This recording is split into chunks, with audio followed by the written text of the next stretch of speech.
Witam Państwa bardzo serdecznie.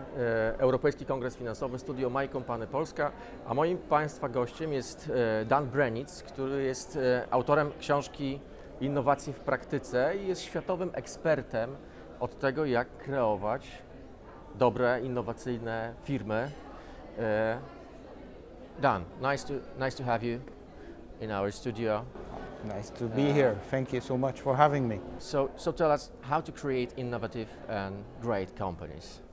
Well, I think that the real question is first to figure out what you mean by innovative companies, and also for Poland as a company, as a country and as a society is why do you want to have those innovation companies? And the reason I'm talking about it because you can have many different kinds of innovative companies. Okay. So for example, you can have a system like Tel Aviv or Silicon Valley, with a lot of startups. And everyone admires it. Everyone admires it, but if you look at the economic outcome of this ecosystem, it actually is significant, massive and growing inequality. Because those companies do not create a lot of jobs around them for anyone who is not an engineer from the best universities. Mm-hmm. Can you repeat that? Can you just make something like Silicon Valley in Poland? Is it possible? Or you could just forget it? Two things. A, it's probably almost impossible. Especially if what you try is to really imitate Silicon Valley. Because even Israel, who was quite successful, needed to change the model to fit Israel. The second is, do you really want to? And that is, if you look at the Polish economy and the Polish innovation, do you really want companies that the only thing that they do is come up with new ideas, right? And then everything else, including all the innovation of how to improve it, how to produce it, how to assemble it, happens somewhere else, together with all the jobs and the profits and everything else that goes to it. So let's think about Silicon Valley for a moment. On the one side, you have great successes. On the other side, most of the people who don't work in a startup cannot even afford enough food to live in Silicon Valley.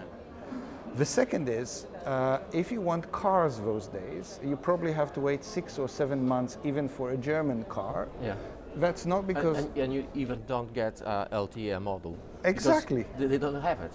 Exactly, and the reason is not because, it's because the US no longer, Silicon Valley, no longer know how to produce silicon. All the sophisticated silicon IC chips producer are Taiwanese. So the question that I have for Poland, when you think about it, do you want to be Silicon Valley? No. Or do you want to be Taiwan? So what would be advice for Poland? What we should do? What strengths we have? So it's obvious that Poland has a lot of smart engineers. Poland also has something that many countries, Canada and the United States, no longer has, and those are people, skilled people who know actually how to produce things, how to innovate in their production, how to make them better. So I would actually argue that Poland's need not just to innovate in, let's call it stage one, novel innovation, but also a lot of innovation of how to then take those ideas, recombine it, create better products. We have a great example here in Gdansk, if you think about the shipyards, right? Right now, the private, smaller shipyards in Gdansk create booming and a lot of extremely innovative products in things that if you thought about the fall of communism, what the Gdansk shipyard can do, you wouldn't know. In order to excel in that, you need the engineers, you need the designers and developers, but you also need the people who know how to produce. And I think Poland, unlike the United States, actually still have all of those. But on the other hand, the big and smart money is somewhere else. It's in Israel, in the Silicon Valley, maybe in Berlin. It's still we are still too small to to bring something a money who give us scalability to be global. Absolutely. And I think where Poland actually failed is to understand how the global system works and where to tie itself. So how the global system works? So the global system works, and we already have been talking around it, right? It's no longer, and again, I'll use the shipbuilding industry. If you're Japan after World War II and you want to industrialize and be rich, you do ships or you do cars, you do everything. And copy everything. But also produce everything in one place. Okay. What we have now is, we talked about the car, but it's even your smartphone. If you look at the semiconductor industries, new ideas for new chips come in from Tel Aviv and Silicon Valley, then made into silicon, to actual silicon in Taiwan, and then figured out how to actually make them into a product, like your smartphone, in Shenzhen, China, and then shipped back. Poland needs to understand where it wants to play, in which of those stages, and with whom.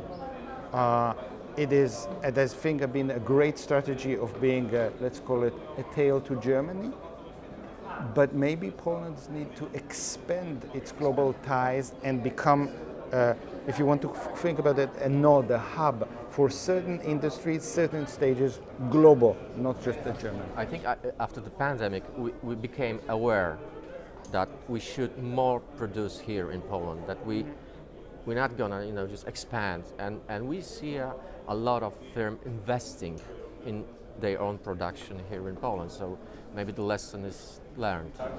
Which would be excellent. And the other thing that I will say, because we are in the European Financial Congress, is once you figure out what kind of innovative companies you want, figure out how to channel finance to them. So the venture capital model that people try to copy everywhere works only for certain companies that look like a Silicon Valley startups that want to have an IPO or be bought by big companies and big financial exit in London or New York. Dan, thank you very much. More you have in this great book, Innovation in Practice, Innowacje w praktyce. Thank you very much for visiting our studio. You're very welcome. Thank you. Thank you so much.